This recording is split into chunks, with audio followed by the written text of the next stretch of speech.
You're listening to the new WCEG Network on WCEG Talk Radio.com. Click the live stream tab or watch us live on your smart TV, YouTube, Twitter, Facebook, and LinkedIn. WCEG Network. I'm Dr. Cassandra Wanzo, your show host of Mind Matters for the next hour. We are the worldwide community empowerment group where we speak life into the community and we speak life into you. Subscribe free to our YouTube channel, WCEG Network. Like, follow, and connect with us on Facebook, Twitter, Instagram, and LinkedIn. We have new platforms. Download our free mobile apps. iOS, Apple, iPhones, iPads. Go to the Apple Store and search WCEG Talk Radio. Apple TV, search WCEG Network TV. Apple Watch, search WCEG Network. Android mobile phones, tablets, go to Google Play Store, search WCEG Talk Radio. Last but not least, the topics and opinions are those of the show host and guest, and not WCEG Network. Thank you for your continued support. Good evening and welcome to Mind Matters, where we discuss relevant mental health issues. I'm your host, Dr. Cassandra Wanzo, a psychiatrist practicing in Atlanta for the past 30 years. Our co-host is Miss Shavett Athouris. She is a registered nurse and has been for over 20 years. She served as an RN case manager at various hospitals and clinics, providing psychiatric rehabilitation treatment on assertive community treatment teams, and has worked as a director of nursing for well-known agencies. She was a nursing professor for 5 years at a university in Atlanta, Georgia. She is the marketing director with Surge 365 Travel Company. She's the CEO of Pyramia, which are all natural products that provide a safe alternative to alcohol-based sanitizers. She's also the administrative director for a nonprofit where they help develop and mentor youth. You can visit the website at www.theosmovement.org. Boy, she does a lot of things. Welcome, Shavett. Thank you for having me. And we are hoping that our co-host Norm Carter will be joining us. He's a retired Philadelphia police corporal, and he's written a book that's very relevant entitled The Long Blue Walk, My Journey as a Philly Cop. It's available on Amazon, and it's very timely. He also hosts his own show on WCEG, Issues and Answers, on Mondays at 4 p.m. So hopefully he'll be joining us shortly. Our topic this evening is the mental health effects of Black trauma porn. Let me repeat that. The mental health effects of Black trauma porn. Black trauma porn is defined as any type of media. Oh, welcome, Norm. Norm is here. Hey.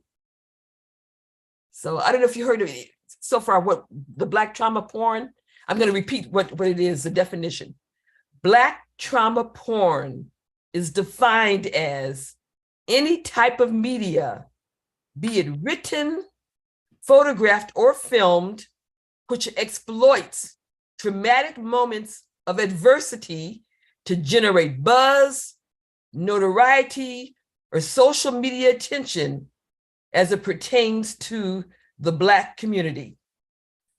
In this age of technology, daily portions of such media are readily available and often presented without any warning.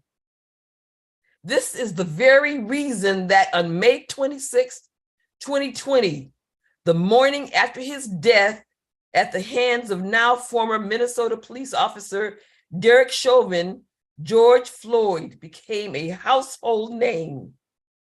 The nearly 9-minute-long cell phone video capturing Floyd's pleas for his life and cries for his mother went viral overnight. Many people, myself included, witnessed a man die a slow death on national TV.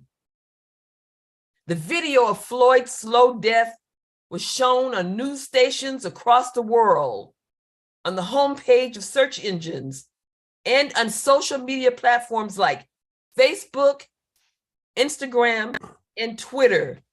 Did you know that it was viewed 47.8 million times on Twitter? Repeat that, 47.8 million times it was viewed on Twitter. For some, the 8 minutes and 46 seconds that George Floyd laid on the ground with Chauvin's knee pressing into his neck was the awakening of the Black Lives Matter movement. But for many Black people, these videos are not informative. They are terrorizing. The viral clips are always the same, but with different names and faces. Rodney King in 1992, Eric Garner, 2014, Tamir Rice, 2014, Walter Scott, 2015, Alton Sterling, 2016, Philando Castile, 2016, Ahmaud Arbery, right here in Georgia, 2020, and most recently, Tyre Nichols, 2023. For days before the release of the Tyre Nichols videos, we were bombarded with announcement of its pending release. Every channel bombarded us with the videos with warnings of the graphic nature of the videos. I watched only the portion where he was crying for his mother, and I couldn't watch anymore. And I caught myself changing the channels, but every time you change the channel, there were snippets being shown, by every channel. It was just too painful just to watch. African Americans are more likely than any other racial group to experience PTSD or vicarious trauma, also known as secondhand trauma, from viewing such videos.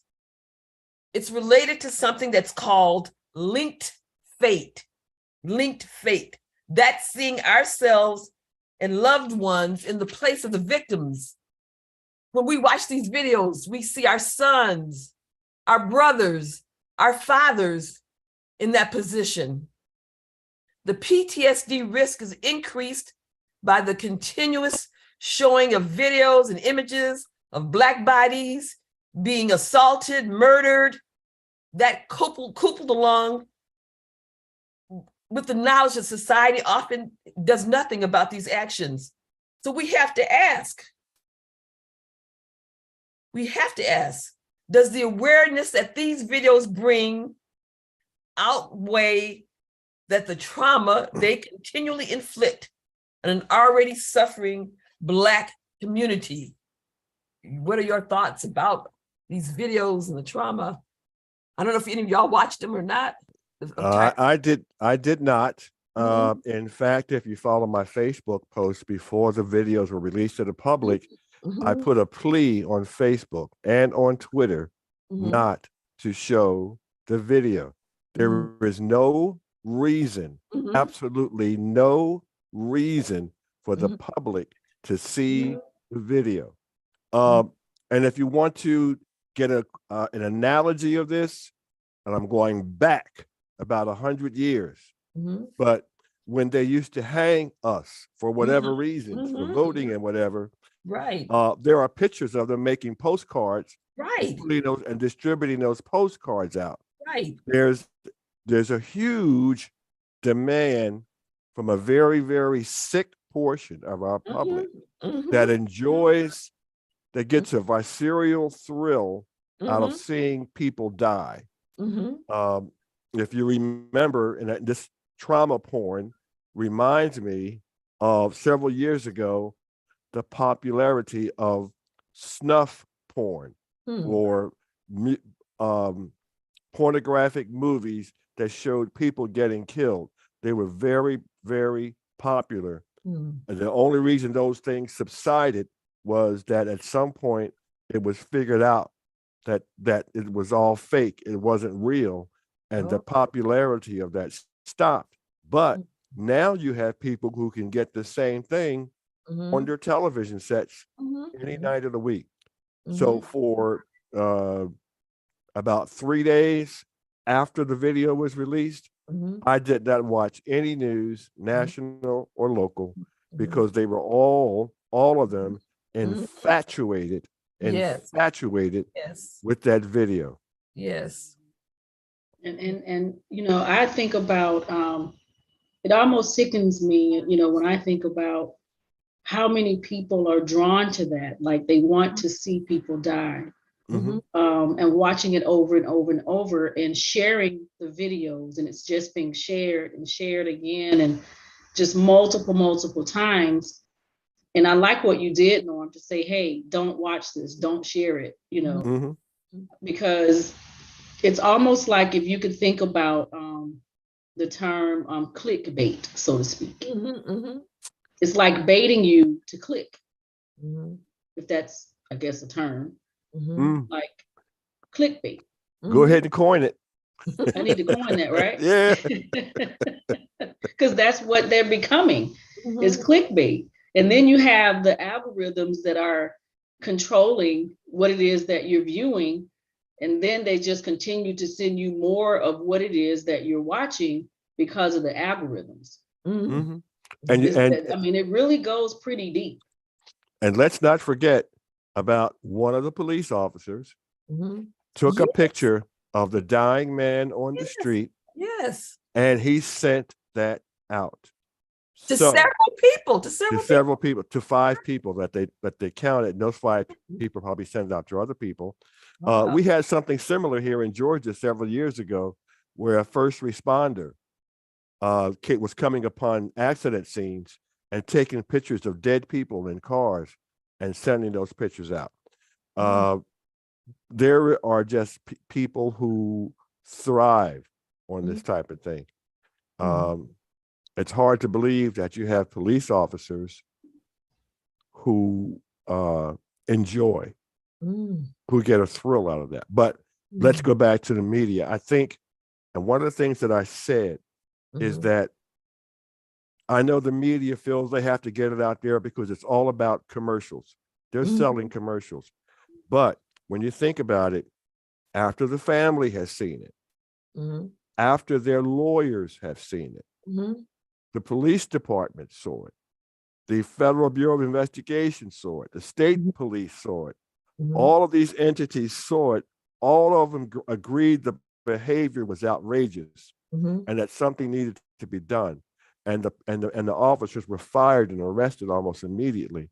There was no reason for the public to see that. Absolutely none, other than a very sick curiosity.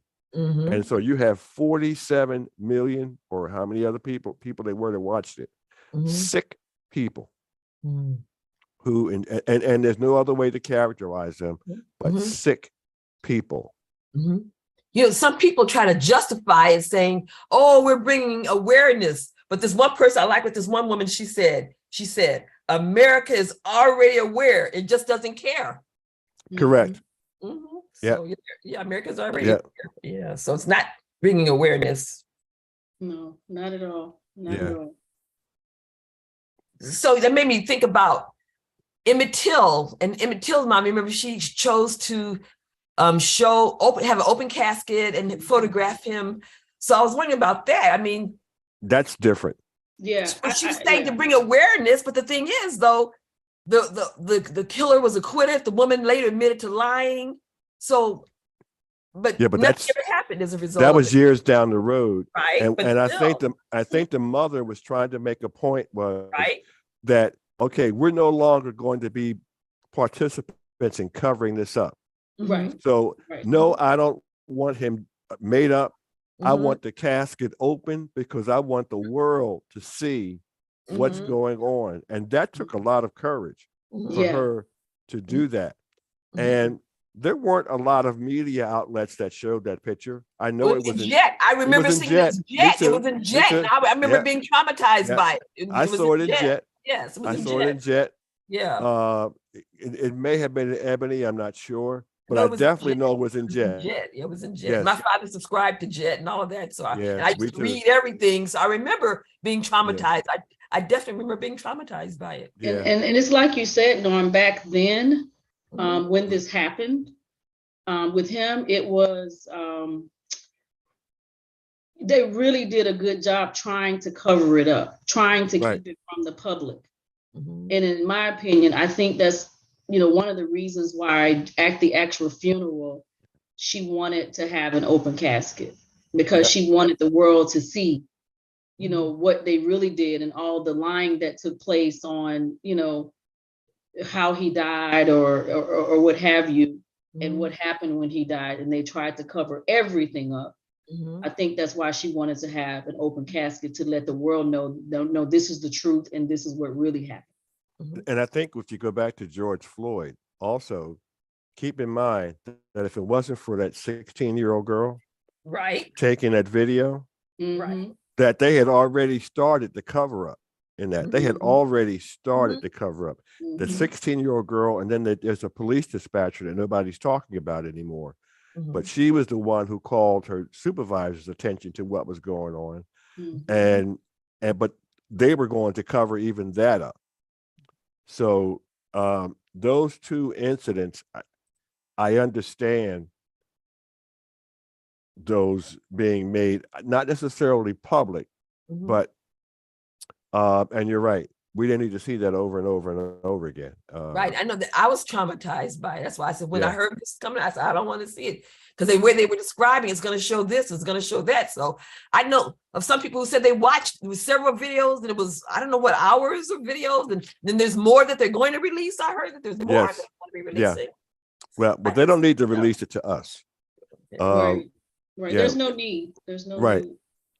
And I, whenever they say there's a hint when they do a tease on TV about this case, I immediately turn the channel.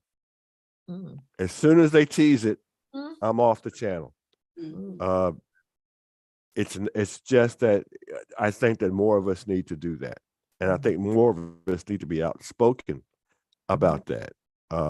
There is once the family and their attorneys see it, there's no reason for us to see it over and over and over again. Because how many videos have you seen of a white person being tortured and killed on TV? How many have you seen? Well, how many have been tortured and killed? That's what I'm saying. Okay, that's the point. That's the point, right? Compared to multiple, Blacks and African Americans that being showcased, right? Yeah. So that's a good point, Doc. But it's sad, and once again, it goes back, and here's the other part I think people don't think about, and I'll be talking about this next Sunday, is that young people who are considering police careers, two things. Number one, some of them might be scared away, but on the other hand, what happens is this establishes a perception of Black people, African Americans, Hispanic Americans. They're all violent. You have to deal with them violently. So when I go into this occupation and I encounter Black people, I am going to be prepared. I'm going to react. Now, sadly, the argument will be, well, all 5 of these cops were Black. There's some white who are coming out now who were participating in it, but the main perpetrators were Black.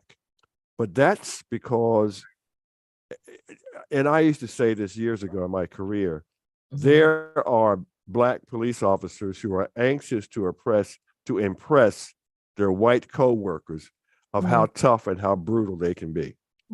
And when you start selling, when the police department is good, and that's why I say they don't want to talk to people like me, because what happens is there's a us versus them mentality. And you have a lot of African-American police officers who the white officers will tell them, well, we're all blue. They're not like us. And then something happens, because it happened to me. There's an arrest or something comes up, and a Black person might be arrested. They get off, or something else happens, and the case goes asunder, or the police gets assaulted and nothing's done. And then the white officer says to the Black officer, "See, this is what I told you. They don't like you either. See them. This happened in Atlanta. See, they spit on your face, in your face too. See, you're blue. We're all blue. So once you get that and you keep selling that, then you have established this mentality where, okay, you're no longer looking at this as a Black person. I mean, this kid that just got killed, Tyre Nichols, yes. Yeah, he did nothing. Right. He did nothing. And George Floyd did something, didn't warrant the action that they took. And once you get a man subdued, you got him handcuffed, there ain't a whole lot you can do. Not a whole lot. And you got somebody sitting on their back. You don't need to sit on their neck. But anyway, we're going beyond the point here. The point is that the repetitive showing of these movies is traumatizing our young people, because young people don't have the discipline not to look. They're going to look. And so this establishes, that's the other part, this establishes their perception of police and law enforcement. So now you're going to have this continuing saga, and it just ain't good.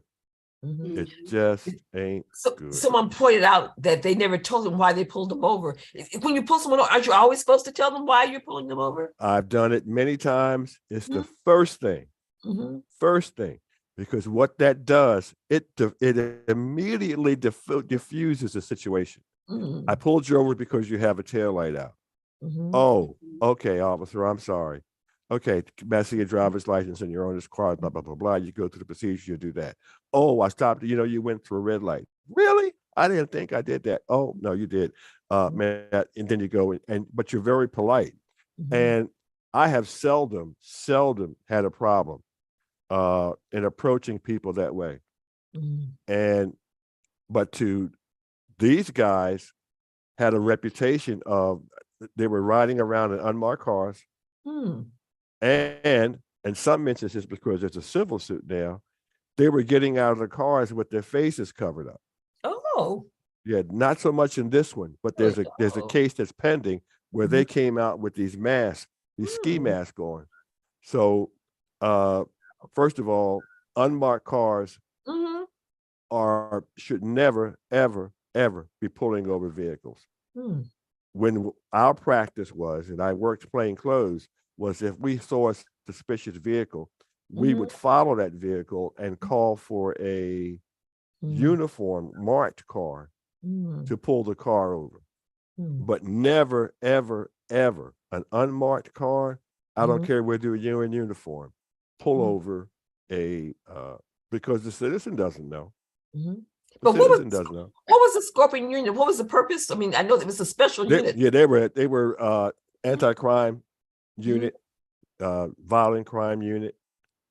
And So what was the purpose of the mask or the ski mask? Like, Terrorize people. But is this unit supposed to be involved in traffic stops though? If they were a special unit? No. So No. Any stop of a vehicle, they need to be, even if they were in uniform, they need to be calling for a marked car. Yeah. Well, I have a question for you, Norm, and not to get too far off of trauma porn, but when you have, in your opinion, you being an ex-police officer, right? If you have 5 police officers with one person who's handcuffed, and you all have a camera on you, did all 5 just forget they have cameras on? Well, like one of the 5, nobody thought to say, wait a minute, we got cameras on. Like, let's just put them in the car. Let's just, like, all that time of the kicking in the head and the ribs and just doing what they did. Like, all 5 of you nobody thought to say, wait a minute. No, you revert. You actually revert. I have worked in a hotel where we had cameras all over the place and people knew it. And I can't tell you how many employees I caught stealing. And everybody knew we had cameras. So it's the same thing with these police officers. You revert to who you are. Because you put that's way on your back burner. You're not considering that. And the other part of it is, it's like sharks smelling blood in the water. It starts that frenzy, and they start to punch it and to kick it, and everybody gets in and they start doing. Everybody wants to get their shot in. It's awful. It's awful, and a civilian under those circumstances doesn't have a chance. Doesn't have a chance. I can, I talk often about incidents where I interceded, because I saw young people being baited into situations.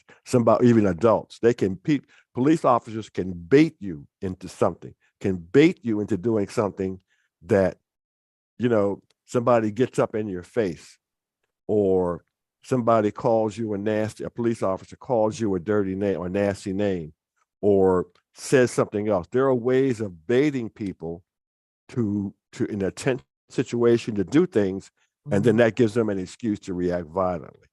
There are people who work their whole careers to figure this out so that they can do that because they enjoy pounding on people. Wow. This is real. This is real. Amazing. And these guys were no exception. These guys are basically law enforcement scum. Whatever the maximum penalty is, this is what they need to get. I have a question. Like, when you they're undergoing evaluation for to become a police officer, do they do personality tests to see if they have those kind of sadistic traits or things like that? They do have psychiatric examinations, but having had one, some of the questions are really stupid. We showed back in, this would be in the early 70s, we sued the Philadelphia Police Department for discrimination. And one of the things we found is that the way that they kept certain officers out is that they would just say, okay, we got our percentage of African-American officers on, so we want to disqualify the rest of them by psychiatric examination. And they would ask you dumb questions like, have you ever been sexually attracted to your mother? Stuff like that. But the initial screening process really needs to be enhanced nationwide. And then there needs to be down the road, like maybe 5 years down the road, some sort of concrete evaluation process, especially officers. And I think one of these officers had several complaints, brutality complaints against him. So those people, those recidivists, once they get away with it, it's like when you get away with murder. It's the hardest thing is to kill your first person. The hardest thing for you to do is to slap your wife for the first time. After you get, or your mate, once you get past that first time and you get away with it, the door's open. So it's the same thing with these cops.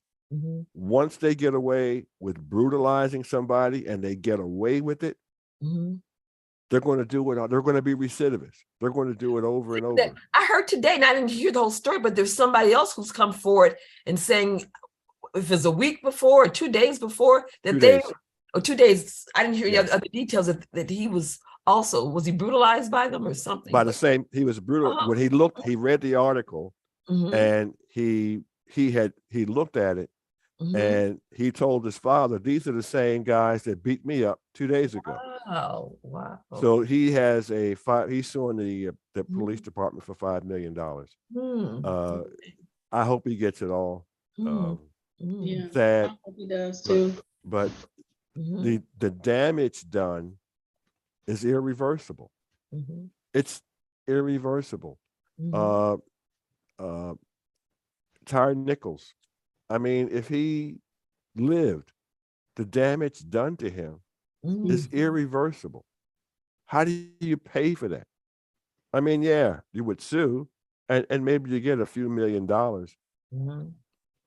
Well, it's CNN was talking about, I see where they posted, the CNN was talking about with Tyre Nichols, how the officers, like you were saying, took a picture and sent it to 5 people. Right. So how do you, and this is just me, I mean, I almost would expect this from another race, not like 5 Black cops doing this to someone that's also Black, but you send it to people for what? Right. And not only that, you send it to them, but you brag and you laugh about it. Yeah. Like, what was that about? That's part of that socialization process, that negative socialization process that people who are outside, your legislators and whatnot, they don't want to hear a guy like me talking about that socialization process. When I go and speak at universities, that's what I talk about, because you're socialized into, and you can, if you're weak-minded, pushed into situations where you react that way, and you do those things. You become callous. There's no other way to describe it.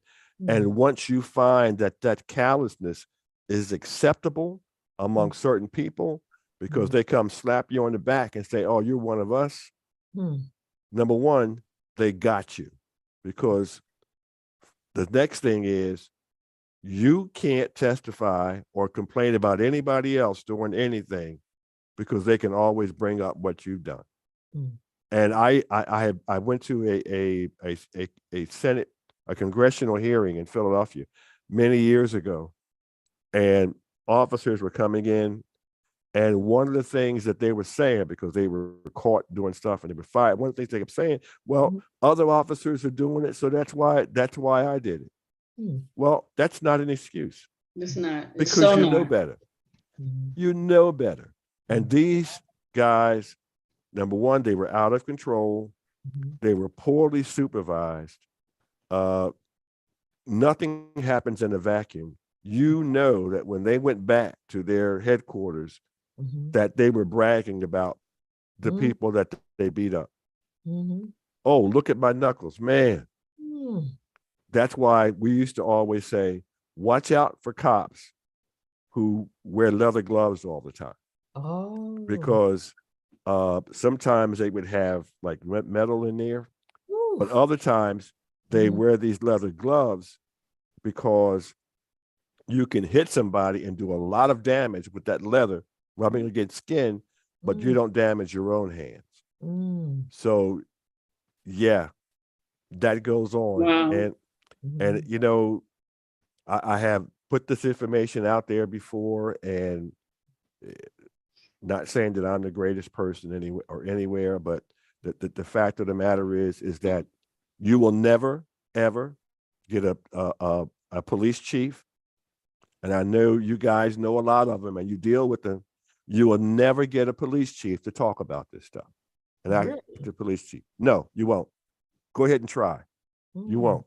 They will give you, oh yeah, we know we got a few bad apple stuff. They will give you some of that. They will not tell you about the culture that creates that and makes that acceptable to certain officers. I can't imagine that. I can't even possibly imagine that. Just even thinking about those 5 officers doing what they did, that should be ample time, ample opportunity for something to be done within that police force. I mean, exactly. The police chief, she did speak up. She did speak up, and she voiced her outrage. I think that there's prejudice against her now, and I think what's coming out, what basically what I hear is sexism, because there's been male police chiefs who've been in a situation and people don't come after them the same way they're coming after her. So, but the former Atlanta police commissioner was interviewed, and she said, we had the Red Dog unit here in Atlanta that they had to get rid of after they killed Miss Johnson. Oh, yes, yes. Yeah, after they killed Miss Johnson on a dummy raid on a fake warrant. Yeah. But that unit, again, had a lot of complaints prior to that for brutality and excessive force. We have the Philadelphia Highway Patrol, which I wrote about in my book. Odd that, and it was the same type of unit as the Scorpion unit, where I outlined how I interceded when they began to arrest middle-aged Black men on fake intoxicated driving charges. These things go on, and I'm telling you, I hear these police chiefs make these generic statements, but they're not aggressive about it. You would think that the Fraternal Order of Police, if they want to get the public on their side, would use this incident with Tyree Nichols and say, this is the type of behavior that we don't want our police officers to engage in. But the Fraternal Order of Police will say nothing.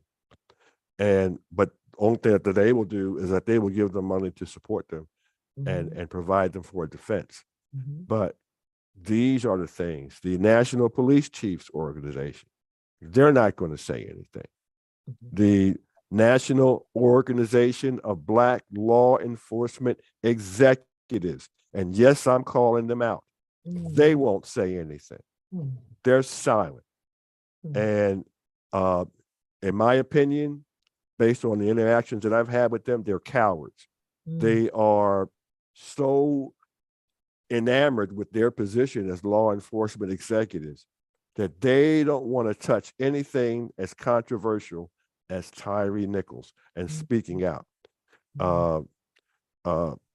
It's awful, and it goes all the way through the system, all the way to the tops, and that's why these type of murders continue to happen. Murders, the key word, murder. And they're murders. Yes. I'm starting to refuse to use the term excessive force. This was a murder.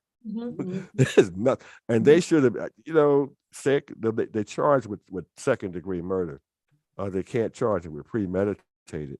But if they get the maximum penalty would be severe. And I think it needs to set an example. But I mean, like George Floyd, and I mean, they went to jail, but I mean, it still keeps happening. So I mean, it's like it doesn't seem like they go to jail, but it still keeps happening. That was them, and this is me. And as I was telling my wife as I was coming in, one of the problems that you have is that right now, trust me, there are thousands of police officers who are saying that these police officers who are arrested are getting a bad deal. There are thousands of police officers right now who are saying those guys are getting a bad deal. That's your problem. That's what nobody wants to talk about. And that's the issue. And what's it going to take? Because, the cat's out of the bag now. We need to, they want to get this file set up for bad cops so that their reputations will be known nationwide. That needs to be done. But on the other hand, you need to begin reevaluations of a lot of police officers, especially those who are on record as having several brutality complaints. 25 years on the job, I have arrested some violent people, not one complaint for brutality. Because, and it doesn't deserve a commendation. What happens is that you know when to stop. The people that you're arresting, they know when you should stop. Once you get them under control and it stops, there's no need for slapping around, all this sort of stuff. Classic case, if I don't want to run off too much here, but back when I had about a year on the police department, I was working in the 14th Police District in Philadelphia. Right in the 800 block of East Haines Street, we arrested a rape suspect. And the suspect, I didn't arrest in person with the other guys who were with me. And when they arrested him, they began to slap this guy around, punch him around. There was all kinds of stuff. And the sergeant interceded. The sergeant says, "What are you doing? What did he do to you?" "Nothing." "Okay, then there's no reason for you to be slapping this man around. Take him into detectives, process where it's supposed to be, but stop hitting on him." Well, what I found out later on is that the former police commissioner, Frank Rizzo, when there was a rape suspect who was arrested in the same district, and they were brought into the police station and they were processing this person in there. Frank Rizzo, the police commissioner, came in and saw this man standing there and says, "Where's the rape suspect?" And they said, "Him." And they said, "You brought him in looking like that?" And there was no marks or nothing on him. And Frank Rizzo started to pound on this guy and beat him up. This is the police commissioner. And then he said, "This is the way you handle rape suspects." So this happens in police departments all across the country. And it starts with the supervision. And with supervision, it'll stop. And I know we're getting away from trauma porn, but it's related. It's related. So I have a question, and I'm sorry. I know that we are on trauma porn, but with the Memphis PD, Norman, they knew that these officers were, doing having similar type behaviors prior to Tyree News. So if you have that filtering throughout a police department with certain cops, I'm just still not understanding how they allow it to continue and go on and on and on and on and not reprimand, not suspend, not do something until it's this drastic. Yeah. There's like, I don't even feel like back in the day, we used to look at police officers as, someone that's really going to protect you, that's going to protect the community. But today in 2023, that tide is turning.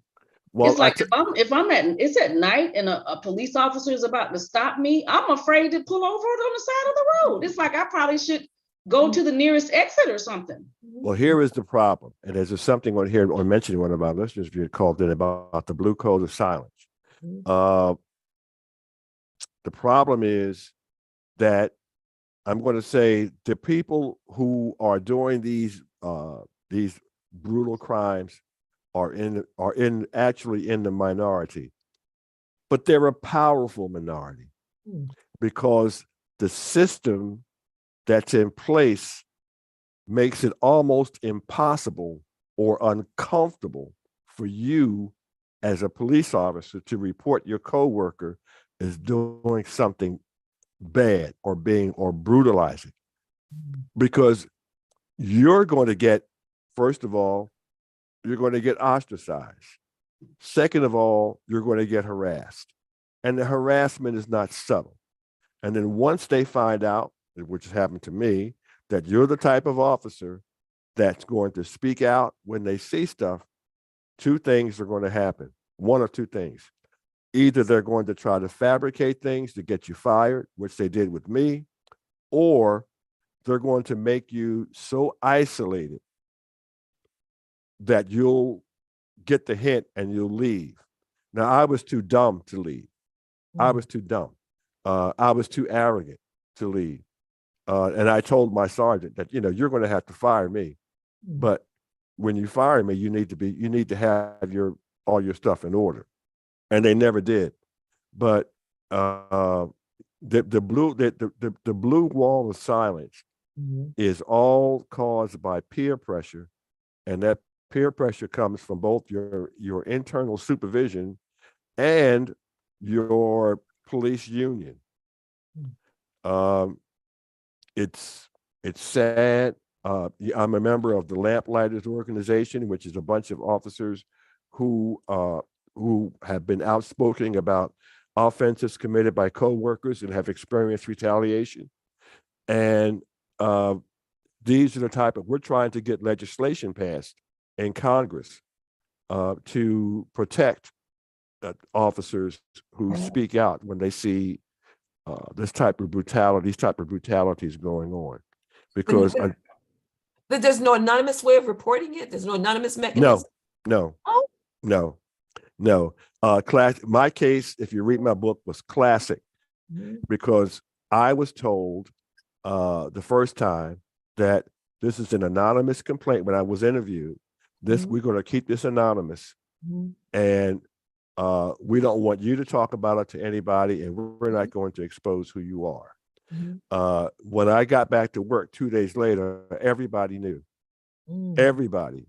And what I found out from a person whose name I keep secret to this very day, who got me, pulled me aside one day far away from the district, that told me that when these investigators came to see my captain, what they said was, how do we get rid of this? Boop, bada, boop. Not a nice name.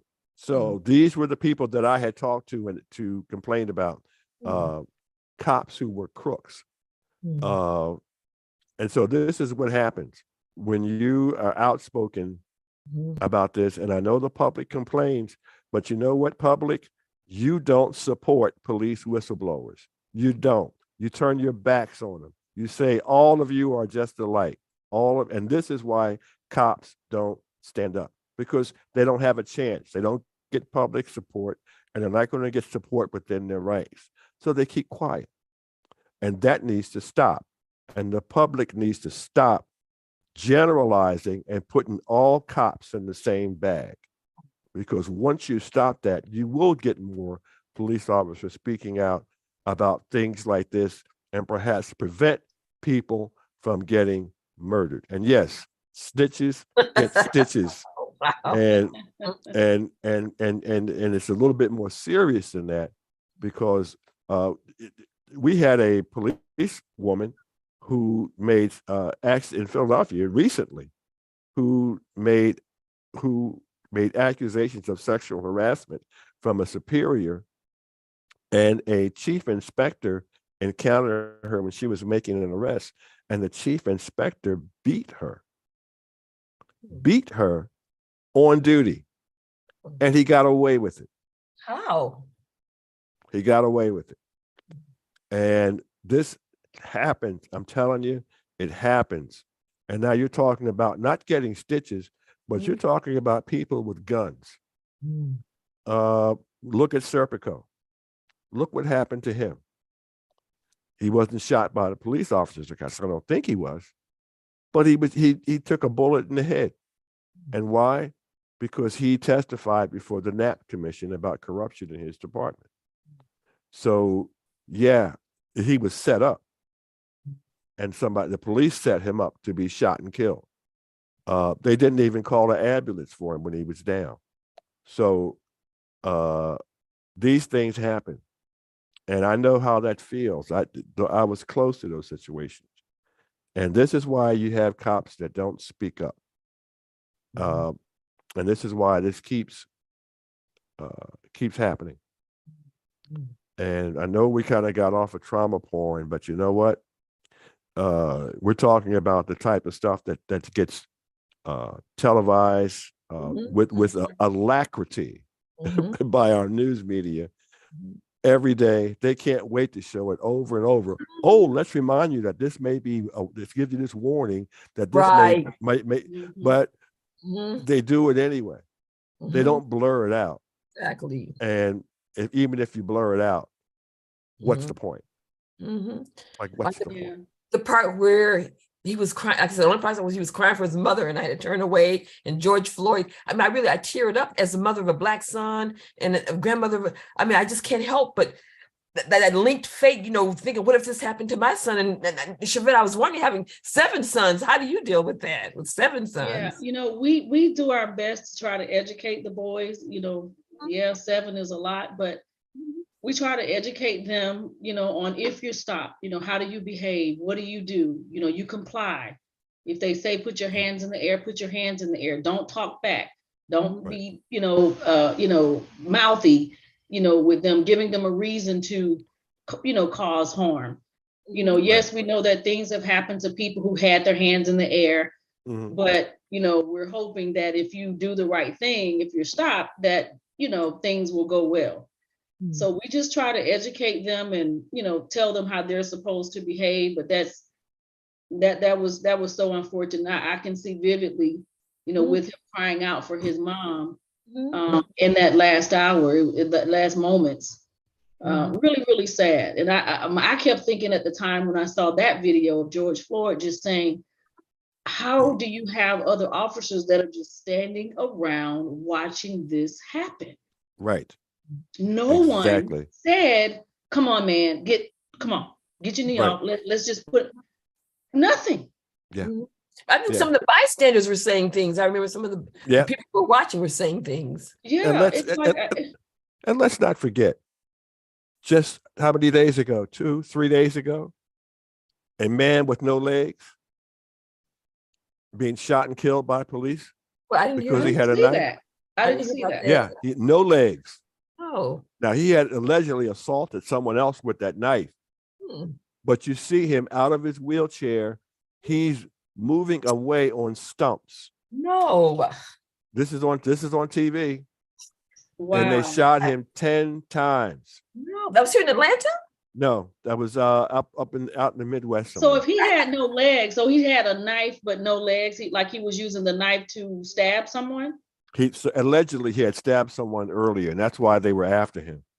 But he is on his stumps, shuffling away from them, and they shot him 10 times and killed him. No, I didn't hear about that. I'm so glad. That's on TV. Wait a minute, they're showing you videos of that? That's on television. Yes. Wow. Yes. Black man, no legs. Yeah. Wow. So there is no. This is a problem. This is not a training problem.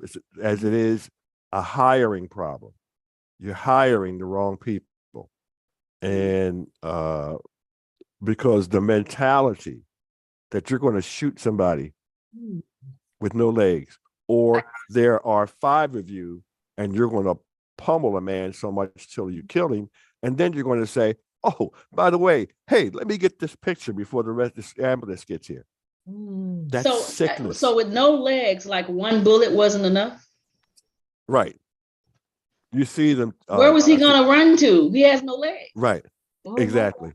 Oh my God. Exactly. I'm so glad I didn't hear about that. That's just. Yeah. Oof. That was on TV. Today is Wednesday. I'm pretty sure it was on television Sunday. And they showed a video of that? Well, they didn't show him dying, but they showed the man shuffling away with them with the knife in his hand. And the cops are maybe 10 feet away from him. They couldn't have tased him? They said they tried it and it didn't work. But you know what? Hit him with a brick. Exactly. No, we had a, there's an incident in my book where we had a man who was mentally ill, and he had a knife and he threatened to kill people. We were in a house, and I was a rookie cop, and I come on the scene. All these experienced cops were there. They didn't talk him down, but they talked to him to the point where he was distracted enough that they got the knife out of his hand and he wasn't hurt. No cops got hurt. Don't tell me that if somebody has a knife with no legs and the only thing that you can do is shoot them. 10 times? 10 times. Wow.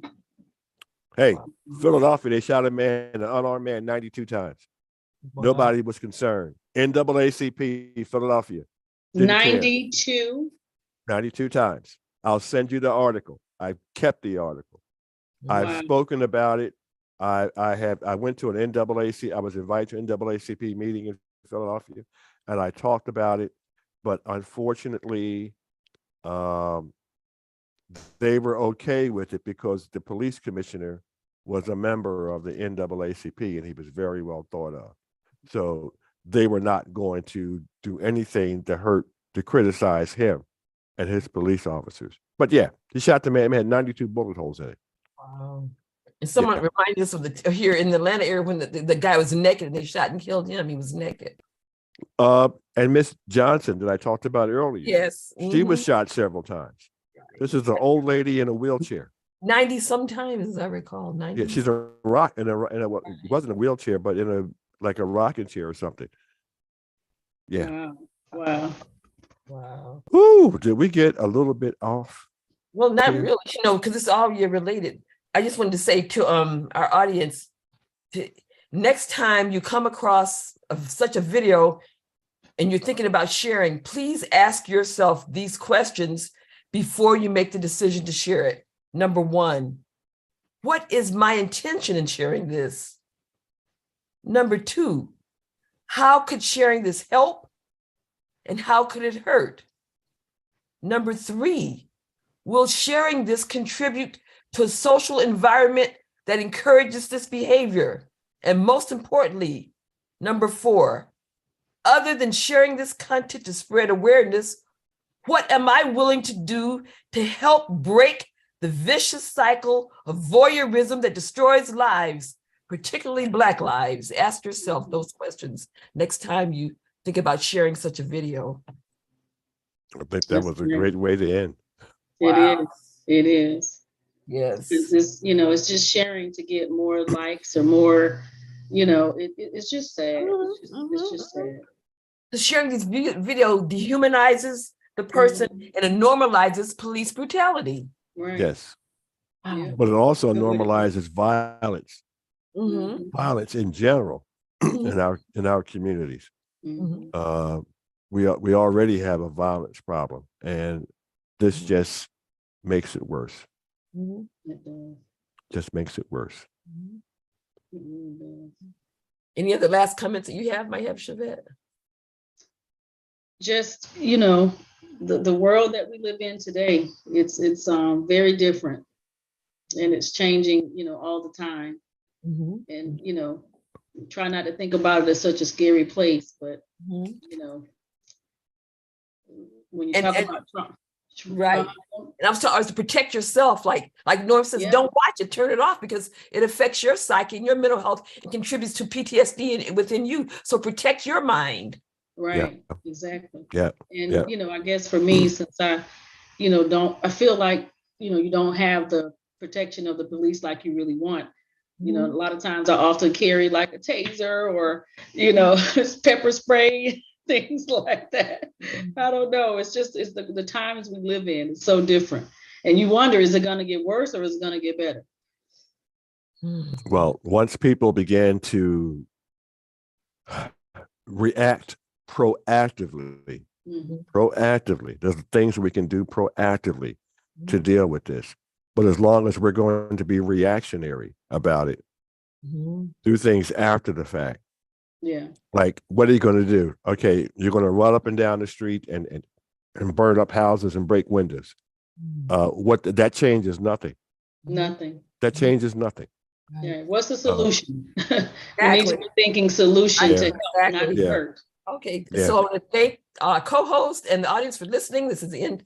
Our show time is ended, and we invite you back in 2 weeks for another Mind Matters. Thank you, everyone, for listening. Have a blessed week. Thank you.